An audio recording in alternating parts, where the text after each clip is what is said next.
Assalamualaikum warahmatullahi wabarakatuh.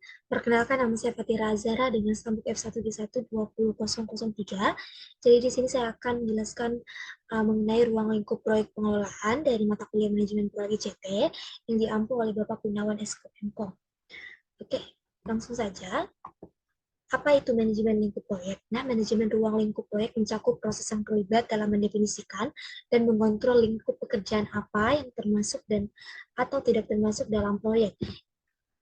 Ini memastikan bahwa tim proyek dan pemangku kepentingan memiliki pemahaman yang sama tentang produk yang apa yang akan dihasilkan proyek dan proses apa yang akan digunakan tim proyek untuk memproduksinya.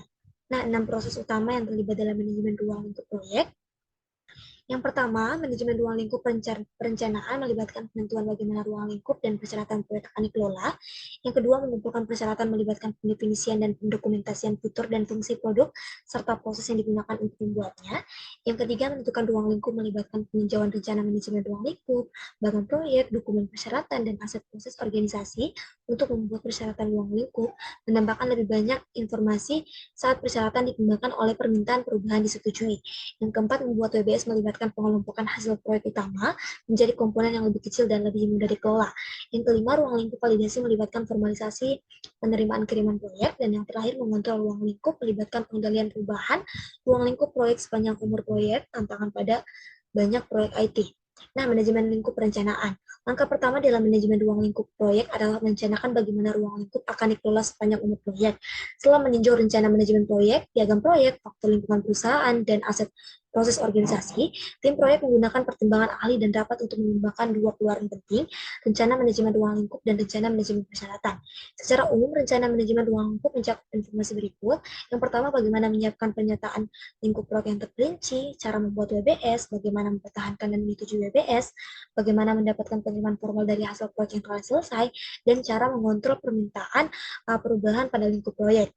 Nah, persyaratan pengumpulan. Konsekuensi utama dari tidak mendefinisikan persyaratan dengan baik adalah pengerjaan ulang yang dapat menghabiskan hingga setengah dari biaya proyek, terutama untuk proyek pengembangan perangkat lunak seperti yang diilustrasikan pada gambar tersebut. Nah, mendefinisikan ruang lingkup. Definisi ruang lingkup yang baik sangat penting untuk keberhasilan proyek karena membantu meningkatkan akurasi perkiraan waktu, biaya, dan sumber daya, serta menentukan garis dasar untuk pengukuran kinerja dan penilaian proyek, dan membantu dalam mengkomunikasikan tanggung jawab pekerjaan yang jelas. Alat dan teknik utama yang digunakan dalam menentukan ruang lingkup meliputi penilaian ahli, analisis produk, dan pembuatan alternatif. Nah, pembuat struktur rincian pekerjaan. Work breakdown struktur atau WBS adalah pengelompokan pekerjaan yang berorientasi pada penyampaian yang terlibat dalam proyek yang menentukan cakupan totalnya. WBS adalah dokumen dasar dalam manajemen proyek karena memberikan dasar untuk perencanaan dan pengelolaan jadwal proyek, biaya, sumber daya, dan perubahan. Lingkup validasi. Sulit untuk membuat penyataan ruang lingkup proyek yang baik dan bebas untuk sebuah proyek, bahkan lebih sulit terutama pada proyek IT, untuk memverifikasi ruang lingkup proyek dan minimalkan perubahan ruang lingkup. Bahkan ketika ruang lingkup proyek didefinisikan dengan cukup baik, banyak proyek IT mengalami creep ruang lingkup, kecenderungan ruang lingkup proyek untuk terus menjadi semakin besar. Skop creep juga bisa menjadi hal yang baik jika dikelola dengan baik. Nah, ruang lingkup pengendalian.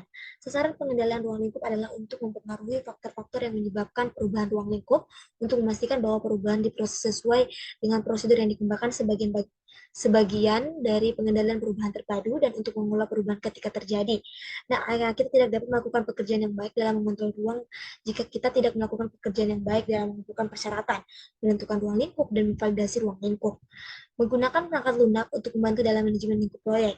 Nah, manajer proyek dan timnya dapat menggunakan beberapa jenis perangkat lunak untuk membantu manajemen lingkup proyek. Kita juga dapat menggunakan perangkat lunak pengolah kata untuk membuat dokumen yang berhubungan dengan ruang lingkup, dan kebanyakan orang menggunakan perangkat lunak spreadsheet atau presentasi untuk mengembangkan berbagai bagan, grafik, dan juga matriks yang terkait dengan manajemen ruang lingkup. Nah, perangkat lunak pemetaan perizinan dapat berguna dalam mengembangkan WBS. Stakeholder proyek juga mengirimkan informasi manajemen ruang lingkup proyek menggunakan berbagai jenis perangkat lunak komunikasi seperti email dan berbagai macam aplikasi berbasis web. Mungkin itu saja mengenai chapter 5. Lebih dan kurangnya mohon dimaafkan. Wassalamualaikum warahmatullahi wabarakatuh.